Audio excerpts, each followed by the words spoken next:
Let's be clear, Charlie Dalin didn't just win the Vendee Globe, he smashed it out of the park. He destroyed the record and sailed a near flawless race. Taking more than 9 days off the record is staggering. This was a triumph from a personal point too.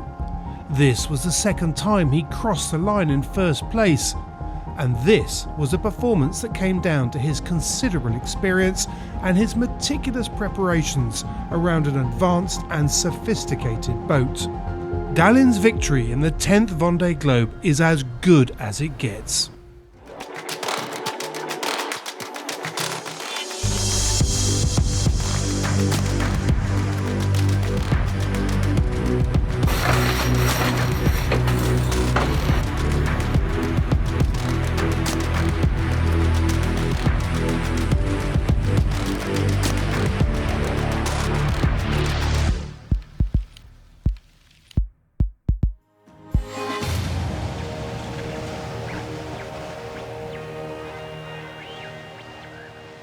The 40-year-old from Le Havre completed the race in 64 days, 19 hours, at an average speed of 17.79 knots.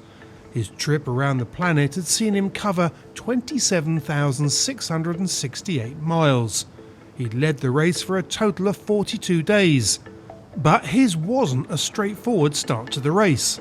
6 days after the start, he was lying in 27th place, 210 miles behind the race leader Yoann Richomme.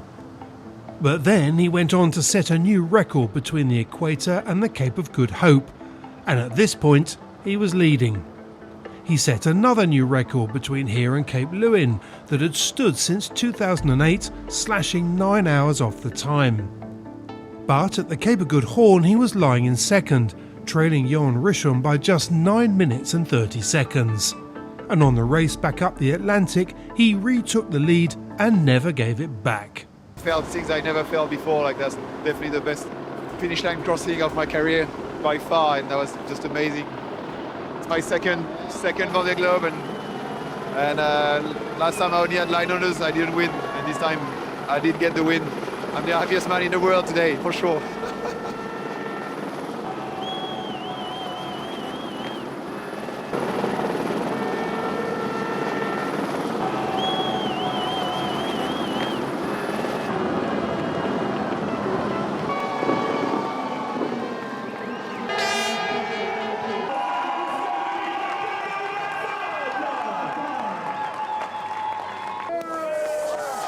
But while he was celebrating his win, he was also quick to acknowledge the part that second place Yoann Richomme had played in keeping the pressure on. His trip had been extraordinary too. Having finished just under a day behind Dalin, his lap of the planet had been blisteringly quick as well. He finished at 12 minutes past 6 on Wednesday morning after 65 days, 18 hours and 10 minutes. His average speed had actually been faster than Dalin at 17.95 knots, but he'd sailed further, a total of 28,326 miles.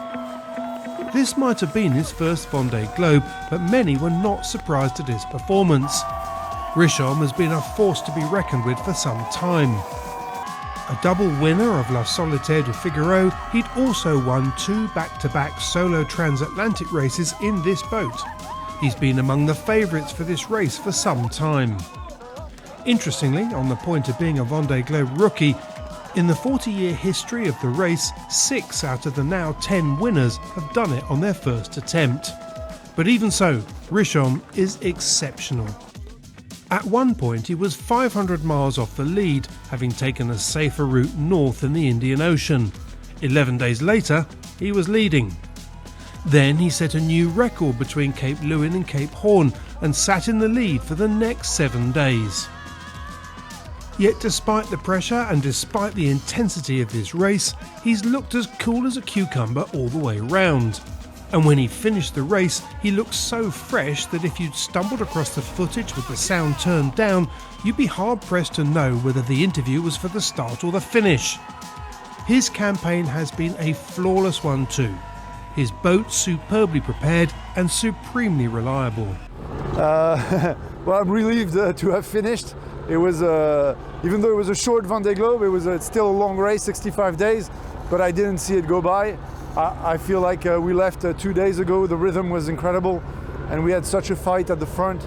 I mean, I don't know how you can now come to this race, expect to do a good result without even spending a few years on the Figaro circuit.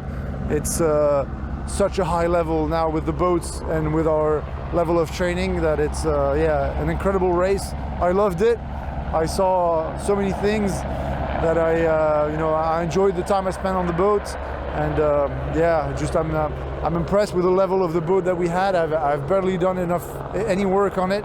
It would be ready to go back if it needed to, and that's amazing. I mean, we started from a blank page 3 years ago, and we knew we had to catch up on the others. We caught up on quite a few people, just missed one. He was too good. Ultimately, it's Dalin that holds the trophy. So why was he so quick? And what's so special about his boat? Tactically, there were several key moments to his race. The first was getting onto a low pressure system off the Brazilian coast that took him across the South Atlantic. The pace was full on and took him straight towards South Africa. The second was deep in the Indian Ocean, where he and Simon Sebastian ran the gauntlet in the centre of a deep low pressure system. It was a gutsy move. Then, having lost his lead to Richomme at the Horn, he took it back and then ran a perfect route north to the finish, bit by bit stretching his lead. So what of his boat, Macif Santé Prévoyance? Dalin's previous boat, a Pivia, was also a rocket ship. Now, Clarisse Crémer's L'Occitan en Provence, this was the benchmark last time around and crossed the line first despite serious problems with one of the foils. This was the starting point for another Guillaume Verdier designed machine. The bulk of the improvement was in creating a hull that didn't bury itself in waves so easily. Creating more rocker, curvature under the hull, was one of the keys allowing the boat to sit more bow up at speed. This prevented slamming and nosediving. At the same time, the design is for a narrower hull lower down, especially around the transom. This meant pushing the volume of the hull further forwards, which allowed the forward sections of the boat to have as much volume as possible, which also helped avoid nosediving. Plus, the overall shape meant a reduced wetted surface area and hence lower drag. The chines in the hull also allowed Macif to get onto her foils at lower speeds and lower angles of heel. Another gain was in designing a hull with higher freeboard and a deck that shed the water more effectively and therefore carried less weight. Below decks, the cockpit and living space was meticulously thought out. Aside from the detail, the main focus was to ensure that Dalin had to move as little distance as possible whatever he was doing. The ride on a modern IMOCA is so violent at times that moving shorter distances conserves energy. It also minimises the risk of injury. Plus, it makes it easier and safer to cook, eat and drink. Dalin's team worked tirelessly on a full-size mock-up of the accommodation before and during the construction. And then there was the detail. From his custom chair that was created from 3D body mapping to a scrupulous look at vision and ventilation, Dalin and his team left no stone unturned. The result is a boat that was super reliable, a skipper that looked as fresh as the day he set out, and a trophy that he and his team have been working towards for many years. The achievement wasn't lost on the other competitors either. Voilà Charlie, bonjour, je voulais te féliciter pour la magnifique course que tu as fait. Ben, il est où Charlie? Charlie, t'es où? Ben, Charlie, t'es où? Ben, Charlie est déjà arrivé. Mais Charlie a gagné le Vendee Globe. D'abord, bravo à Charlie. La victoire ce matin, c'était incroyable. Ouais Charlie, bah écoute, bravo, super course incroyable, tu as mis la barre très très haute et je suis très content pour toi. Après 2020, tu mérites bien cette course là, chapeau. Et puis ben écoute, bravo à Yoann, course incroyable, vous êtes dingues les deux, franchement grand chapeau, vous avez tout mon respect. So, on Wednesday afternoon, as Dalin and Richomme were drinking champagne and talking to the press, this is how the rest of the fleet looked. Sébastien Simon, who is 280 miles from the finish, is expected to be the next in and complete the podium. Behind him, there's still a massive gap, more than 2,000 miles to fourth place Jeremy Bayou, who has a narrow lead over Sam Goodchild in fifth. Behind him, it's still tight, with Paul Meyer and Nicolas Lundven within striking distance. Meanwhile, Clarice Kremer and Sam Davies are continuing their private battle in 12th and 13th. Leading the next group that are another 1,000 miles further back is Romain Attanasio.